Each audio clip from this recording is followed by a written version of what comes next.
What if the pain that keeps resurfacing in adulthood did not begin in adulthood at all? Many adults struggle with anxiety, emptiness, overthinking, or emotional reactions that feel too intense for the situation at hand. These patterns often appear random, but they follow a quiet logic shaped long before adult life began. This story explores how early emotional experiences continue to shape adult suffering, even when the memories are unclear or forgotten. Staying until the end matters because understanding this connection does not create blame, it creates relief. And relief begins when pain finally makes sense. Childhood is not just something that happened in the past. It is something the nervous system still remembers. Before a child has words, the body learns. It learns what safety feels like. It learns whether emotions are welcome or ignored. It learns how closeness works and how quickly it can disappear. These lessons do not live in memory as stories. They live as reactions. A child who is comforted when distressed learns that feelings rise and fall safely. A child who is left alone with fear learns that emotions must be handled alone. A child who was shamed for sadness learns to hide vulnerability. A child who had to stay alert learns to scan for danger, even in calm rooms. None of these responses is a mistake. They are adaptations. The nervous system does not choose comfort or pain. It chooses survival. When a child grows up in an environment that feels unpredictable, dismissive, or emotionally cold, the system adjusts. It becomes faster, quieter, more controlled, or more intense, whatever was needed to stay connected or avoid harm. The problem begins later, when the environment changes, but the adaptations stay. Adulthood brings new relationships, new responsibilities, and new freedoms. But the body still reacts using old rules. A raised voice may not feel like frustration, it may feel like danger. Silence may not feel neutral, it may feel like abandonment. Distance may not feel temporary, it may feel permanent. The adult mind knows the difference. The nervous system often does not. This is why adult reactions can feel confusing. The response feels too big. The emotion arrives too fast. Logic appears late, if at all. Many adults blame themselves for this. They label it a weakness, sensitivity, immaturity. But the truth is simpler. The body is responding to familiarity, not reality.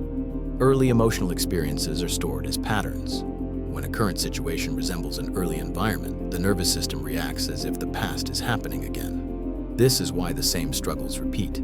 Different faces, same feelings. A partner who becomes distant can awaken the same panic once felt with an emotionally unavailable caregiver. A critical manager can trigger the same pressure felt under constant evaluation at home. A lack of reassurance can reopen an old sense of being unseen. The adult may appear capable and functional on the outside. Inside, the system is working hard to manage old threats. This creates exhaustion that rest does not fix, anxiety without a clear source, sadness without a clear reason. Many adults cope by staying busy. Productivity becomes protection. Achievement becomes proof of worth. Stillness feels unsafe because it allows old emotions to surface. Others cope by disconnecting. They numb feelings, avoid depth, keep relationships light. This reduces pain, but it also reduces connection. Some cope through control. They manage details, plan ahead, anticipate problems. Control creates safety when unpredictability once felt overwhelming. These coping styles are not flaws, they are solutions that once worked. But what protects the child can burden the adult. A lost childhood does not always mean visible neglect or trauma.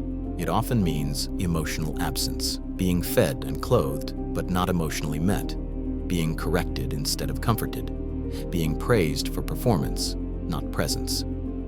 In these environments, a child learns important rules. Do not need too much. Do not feel too deeply. Do not cause problems. Be easy. Those rules do not disappear with age. They turn inward. The adult dismisses their own feelings, pushes through exhaustion, minimizes pain, judges vulnerability. The suffering continues because the original need was never addressed. It was postponed. The adult keeps waiting for relief through external changes. A better job, a healthier relationship, more confidence, more discipline. But the system is not asking for more effort. It is asking for something older. The shift begins with a quiet realization. The adult is not broken. The pain is not random. The suffering is communication. It is the nervous system signaling that something unfinished is asking for attention. The distress is not trying to ruin life, it is trying to complete a loop that never closed. This is why advice focused only on positive thinking or motivation often fails. The issue is not willpower, it is regulation. Healing begins when the adult stops treating emotions as problems to solve and starts treating them as signals to understand. Instead of overriding discomfort, there is curiosity. Instead of self-criticism, there is recognition. Instead of pressure, there is permission. This does not mean reliving the past. It means responding differently in the present. The part that learned to stay quiet notices when it is finally allowed to speak. The part that learned to stay alert notices when calm is possible. The part that learned to perform notices when rest is allowed. Learning for the nervous system comes through experience, not logic. Each time emotion is met with patience instead of dismissal, a new pattern forms. Slowly, the body updates its expectations. Safety becomes possible. Connection becomes less threatening. Rest becomes less uncomfortable. The past is not erased, it is integrated. Healing isn't about turning into someone else. It means becoming someone present. The lost childhood does not vanish. It becomes understood. Old reactions still appear at times. That does not mean failure. It means memory. The nervous system remembers what once mattered. What changes is the response. Instead of asking what is wrong, the question becomes what is being remembered. Instead of pushing forward, there is space to pause. Instead of proving strength, there is permission to be gentle. The adult self becomes a steady presence rather than a demanding one. And slowly, without a dramatic breakthrough, the system begins to trust that the present is not the past, even when echoes remain.